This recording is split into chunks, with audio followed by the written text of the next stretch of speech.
Hello students, नई video में आपका पुनः स्वागत है।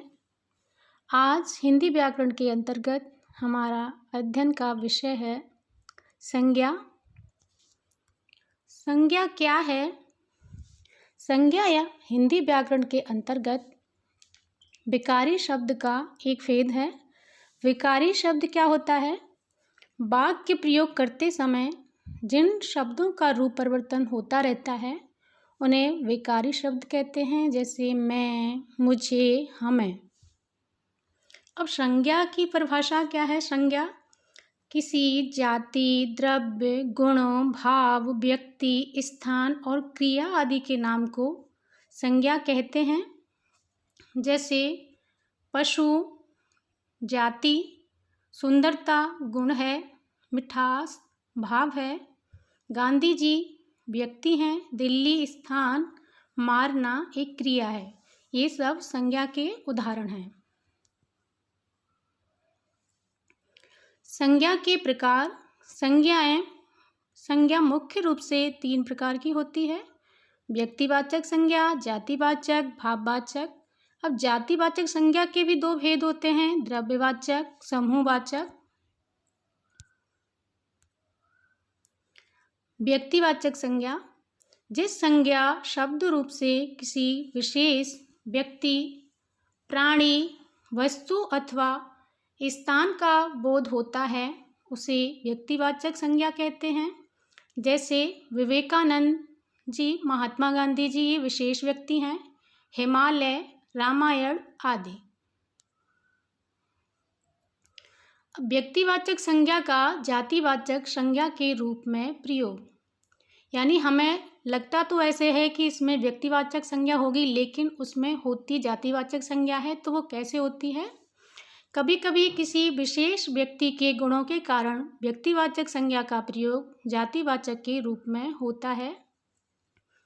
किसी प्रसिद्ध व्यक्ति के नाम के गुणों का प्रयोग दूसरे व्यक्तियों के लिए किया जाता है तो यहाँ संज्ञा व्यक्तिवाचक न होकर जातिवाचक बन जाती है। जैसे आज के समय में विभीषणों की कमी नहीं है। यदि कोई अपने भाई से या देश से द्रोह करता है तो उसको विभीषण की संज्ञा दी जाती है।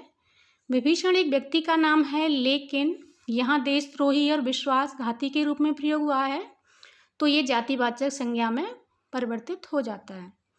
दूसरा है भाई उस लाचार सूरदास को सड़क पार करवा दो। यहाँ सूरदास अंधे व्यक्तियों के लिए प्रयुक्त हुआ है, इसलिए जातिवाचक संज्ञा के रूप में प्रयोग हुआ है।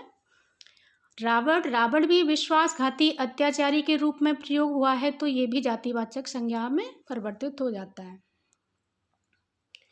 अब जातिवाचक संज्ञा क्या होती है? जिस संज्ञा शब्द से उसकी संपूर्ण जाति का बोध हो या ज्ञान हो उसे जातिवाचक संज्ञा कहते हैं। जैसे गाय संपूर्ण पशु समूह का बोध करा रही है, पशु, नारी आदि।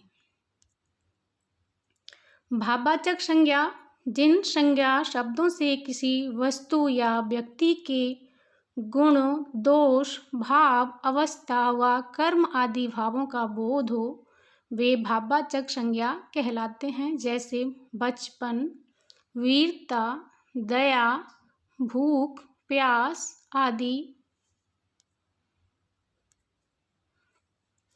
भाववाचक संज्ञा शब्दों का जातिवाचक संज्ञा के रूप में प्रयोग।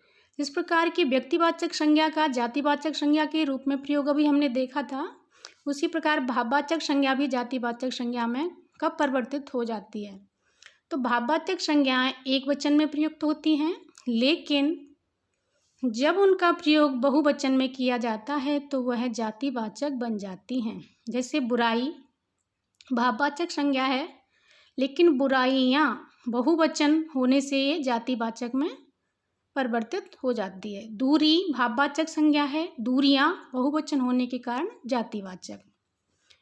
अब कुछ भावात्मक संख्याओं का बहुवचन नहीं होता है, जैसे चंचलता, सुंदरता, शत्रुता, मित्रता आदि शब्दों का प्रयोग चंचलताओं, सुंदरताओं, शत्रुताओं आदि बहुवचन शब्दों में असंगत होता है। अब इम्पोर्टेंट नोट है, भाववाचक संज्ञा से उन गुणों का बोध होता है, जिनका अनुभव हमारा मन या हृदय कर सकता है, किंतु हम उन्हें ना तो स्पर्श कर सकते हैं ना देख सकते हैं, जैसे क्रोध, मिठास, द्वेष, शत्रुता आदि। भाववाचक संज्ञाएं बहुवचन में प्रयोग होने पर जातिवाचक बन जाती हैं, जैसे किसी की बुराई मत करो। बुराई भाववाचक संज्ञा है, लेकिन जब इसका बहुवचन में प्रयोग करते हैं, बुराइयों से बचो, तो ये जातिवाचक बन जाती है। अब भाववाचक संज्ञाओं की रचना। भाववाचक संज्ञाएं दो प्रकार की होती हैं।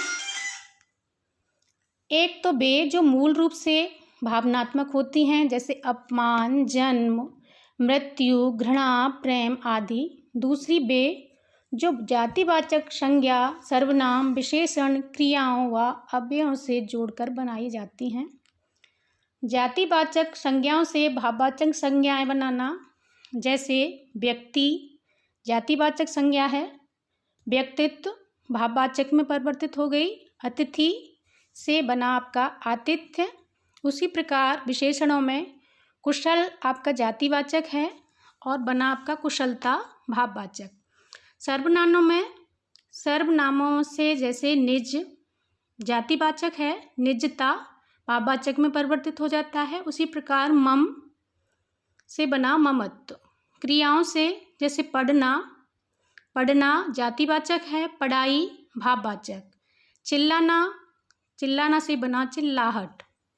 उसी प्रकार अव्ययों यानी व्यय जिसका कि खर्च नहीं होता है, आ उपसर्ग लगा है व्यय से पूर्व, तो अव्यय यानी इन पर लिंग, वचन, कारक आदि का कोई प्रभाव नहीं पड़ता है। जैसे हैं शब्द यथावत वैसे ही रहते हैं, उन्हें अव्यय कहते हैं। जैसे शीघ्र जातिवाचक है, शीघ्रता भाववाचक। समीप का बना समीपता। अब है द्रव्यवाचक संज्ञा।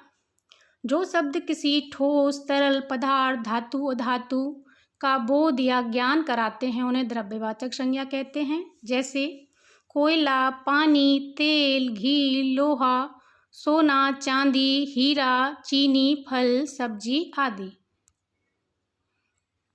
समूहवाचक संज्ञा। जिन संज्ञा शब्दों से किसी भी व्यक्ति या वस्तु के समूह का बोध होता है, उन शब्दों को समूहवाचक संज्ञा कहते हैं। जैसे भीड़, मेला, सभा, कक्षा, परिवार, पुस्तकालय, झुंड, गिरोह, सेना, दल, टुकड़ी आदि।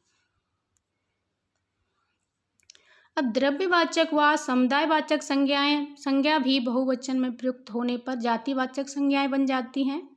जैसे सेना ने आक्रमण किया, समूहवाचक संज्ञा है सेना, लेकिन सेनाएं वीरता से लड़ी, बहुवचन में प्रयुक्त होने पर ये जातिवाचक बन जाती हैं। मुझे नारियल का तेल चाहिए, द्रव्यवाचक है। वनस्पति तेलों यानी बहुवचन का प्रयोग होने पर वनस्पति तेलों का प्रयोग कम किया करो, तो ये जातिवाचक बन जाती है। थैंक्स। मेरे को आशा है कि आपको ये वीडियो पसंद आई होगी।